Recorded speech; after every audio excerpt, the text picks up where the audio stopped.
د اسلحې لایسنس ته اپلای وشي نو کوم مرحلو نه تیریږي، ټایم په څومره لګي، لایسنس یو ځکه سټک شي نو هغه به څنګه کلیر کوم، وروسته پکې کم ډاکومنټس جمع کول دي. نو مکمل معلومات په دې ویډیو کې. کو تاسو زما په چینل باندې نوی یې نو پولیس کلیرنس سرټیفیکیټ آنلاین اپلای څنګه کیږي، اسلحې لایسنس، پاسپورت، ډومیسایل څنګه جوړیږي، دغه قسمه انفارمیټیو ویډیو زما په چینل موجود دی، هغه هم تاسو کتئ شئ. ټول ناول به د صوبایي لایسنس خبرو کو. تاسو چې کله اپلیکیشن سبمټ کړئ نو د ټول ناول به تاسو ځای بایومټریک لا بایومټریک چې دی هغه په نادرا دفتر کې نه کیږي، په نادرا ای سہولت فرانچایز کې کیږي، کوم چې په عام دکانونو کې. الته باغو تاسو نه د ټریکینګ آی ډي، شناختی کارت نمبر او د شناختی کارت ایشو ډیټ غواړي. تاسو چې کله بایومټریک وکړئ نو تاسو نادرا بایومټریک په دې کې تاسو ته شو کیږي نادرا بایومټریک اپلیکانت ویریفاید. نو تاسو اولنې مرحله چې دا مکمل شوه. په دویم مرحله کې چې د اپلیکیشن نو تاسو تانې ته لاړ شئ. تاسو تانې ته چې دا کله لاړ شئ نو کو په تاسو پرس کا اف آی آر نو دا به مخکې نه ځي، هم به په دې کې دا اپلیکیشن سټک شي. نو کو پرس کا د 2-3 ورځې نه ول د هفتې پورې د دې نه سیوا واغستئ نو تاسو په دې پسې تانې ته ځئ، د دې به معلومات کوئ چې دا ولې نه دی شوی. اکثر اف آی آر نه خو بیا هم په تانه کې د څه د وجې هغه نه شوي. نو تاسو پسې تانې ته لاړ شئ او هلته به تپوس وکړئ چې زما د اپلیکیشن مخکې فارورډ کړئ. نو چې کله ستاسو د تانې نه دا کلیر شي نو دا به لاړ شي ډي پي او آفیس ته. په ډي پي او آفیس کې چې دی نو تاسو پسې ځئ نه، دا هم په خپله اټومیټک کیږي.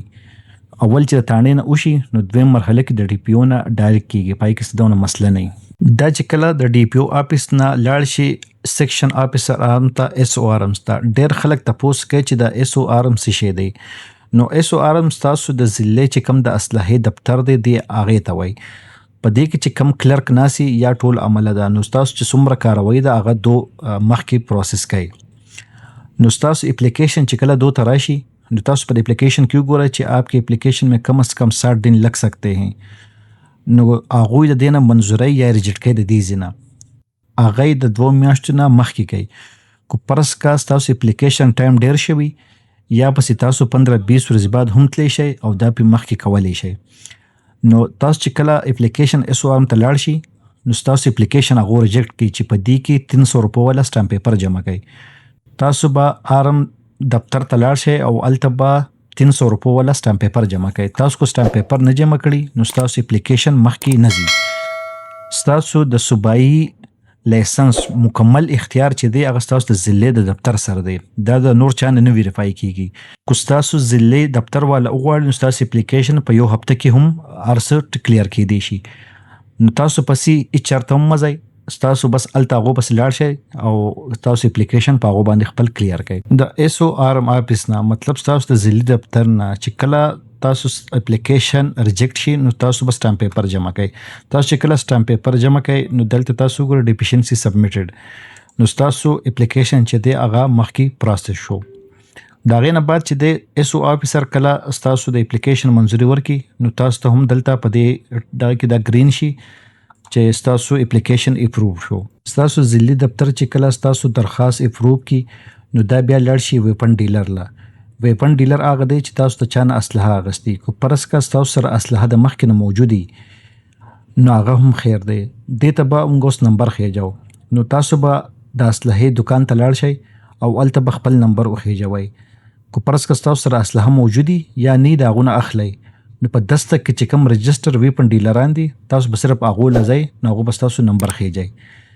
نو که ستاسو سره اسلحې صرف هغو ته وایي چې یاره زما نمبر وخېجه، د هغو خپل فیس دی یا به ستاسو نه واخلي، ستاسو نمبر به دلته اټومیټک وخېجي. ستاسو د اسلحې نمبر چې کله دلته وخېجي نو تاسو ته دلته هم هغه گرین شي چې ستاسو نمبر وختو. بیا بسې د هغې نه بعد ستاسو د پیمنټ نمبر دی نو ستاسو د پیمنټ ووچر به بیا راځي. ستاسو چې کله د پیسو ووچر راشي نو تاسو ته وګورئ په دې کې دا یلو دی پیمنټ اینډ ریویو. نو چې دا کله راشي نو تاسو ته به هم دا لاندې گرین شي چې واوچر چې دی هغه ستاسو جنریټ شو او ستا اوس پیس جمع کوي. نو د پیس طریقه هغه ما په ویډیو کې ښوولې ده، که تاسو پې فرض که نه پوهېږئ نو د هغه ځای کې نه جمع کولی شئ. نو ستاسو پیمنټ چې دی واوچر هغه جنریټ شو، د هغې نه بعد چې دی تاسو به خپل پیس جمع کوئ. تاسو چې کله پیس جمع کوئ نو دلته تاسو ګورئ پیمنټ کنفرم شو، دا په 1 غنټه نیمه کې وشي. تاسو بیا د دې نه بعد د اپشن ته وګورئ لایسنس اپروډ لیست، ستاسو لایسنس چې دی تاسو چې کله پیمنټ وکړئ په کم ډیټ باندې نو ستاسو لایسنس د هغه ډیټ نه ایشو شي تاسو ته هم به په هغه ډیټ نه حسابیږي. نو چې ستاسو کله کارډ راشي نو هم هغه ډیټ به پکې لیکلی شوي نو تاسو وګورئ لاندې د یلو ته لایسنس ایشوډ نو هم هغه ډیټ پکې په کم ډیټ چې موږ پیسې جمع کړئ نو هم هغه ډیټ پکې لیکلی شوی دی. دا چې کله ایشو شي نو د هغې نه بعد چې دی دا د پرنټینګ دپاره لاړ شي پېښور ته پرنټینګ ان کیو لیست. نو په دې کې بیا ستاسو نه دي کول، تاسو به صرف دا ایپ ګورئ. تاسو چې کله کیو لیست لاړ شي نو بیا وګورئ پرنټینګ کمپلیټډ نو تاسو ته هم میسج راشي. چې کله پرنټینګ کمپلیټ شي نو بیا وګورئ پرنټینګ بیج جنریټډ دا وشي. د هغې نه بعد چې دی نو ستاسو د ضلع چې کوم دفتر دی بیچ ریسیوډ اټ ډي سی آفیس نو ستاسو د ضلع دفتر ته ستاسو کارډ راغی نو تاسو به پسې لاړ شئ او خپل کارډ به کلیکټ کړئ. په صوبایي لایسنس کې یو خبره یاد وساتئ، صوبایي لایسنس چې دی هغه مکمل اختیار ستاسو د ضلع دفتر سره وي. ستاسو چې د ضلع کوم د اصلاحي دفتر دی نو مکمل اختیار د هغو سره دی. که فرض کا په یو ځای کې دا سټک کېږي نو مکمل د هغو سره اختیار شته چې هغوی تاسو له کولی شي مخکې. نو تاسو پسې هېڅ چېرته مه ګرځئ، تاسو پسې خپلې ضلع دفتر ته ځئ او د هغې ځای نه خپل اپلیکیشن چې دی په هغو باندې کلیر کوئ. ښه بیا پسې د دې کې رینیول دی او کاپي ټو کارډ دی. نو د رینیول چې دی هغه هم سیم دغه طریقه ده، خو په رینیول کې صرف دا ده چې ستاسو کوم سټامپ پیپر جمع کولی په نوي کې نو په رینیول کې سټامپ پیپر نه جمع کول، هغه هم بس ډایرکټ کېږي، صرف د پیسو ووچر به راځي تاسو ته اتومیټک وو. نو هغې کې دومره مسلې نه وي. خو د اولنۍ کم نیو لایسنس چې دی نو په هغې کې دغه سټامپ پیپر او لږ کړاو پسې دی. بیا کو کاپي ټو کارډ دی نو په کاپي ټو کارډ کې دی هغه هم لږ مسلې پکې دي. نو ستاسو ټوټل اختیار د ضلعي دفتر سره دی. ښه د دې نه بعد بیا راشو آل پاکستان لایسنس ته چې آل پاکستان لایسنس د کم ځایونو نه کلیر کېږي. نو آل پاکستان هغه هم تاسو چې کله بایومیټرک وکړئ نو ستاسو د بایومیټرک اپلیکنټ ویریفاید شي. د هغې نه بعد چې دی نو بیا ستاسو تاڼۍ ته لاړ شي. د تاڼۍ نه بعد بیا ډي پي او آفیس ته لاړ شي.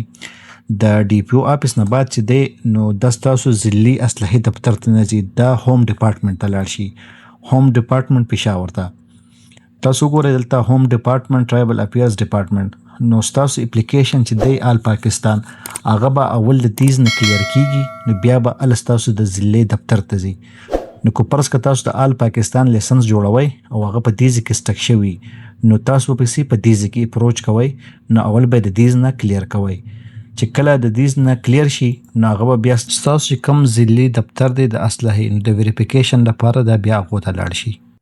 نو هم چې که څنګه هغوی کلیر کړي د هغه ځای نه نو ستاسو د پیسو ووچر به راشي. نو هم هغه سیم طریقه ده، ویپن ډیلر نه به تاسو نمبر وخېجوئ، د ویپن ډیلر نه تاسو کله نمبر وخېجوئ د هغې نه بعد چې دی نو بیا پیس جمع کول دي. پیس چې کله جمع شي نو سیم هم دغه د هغې هم طریقه ده. که ستاسو بیا هم څه تپوس وي نو بلکل په کمنټس کې کولی شئ.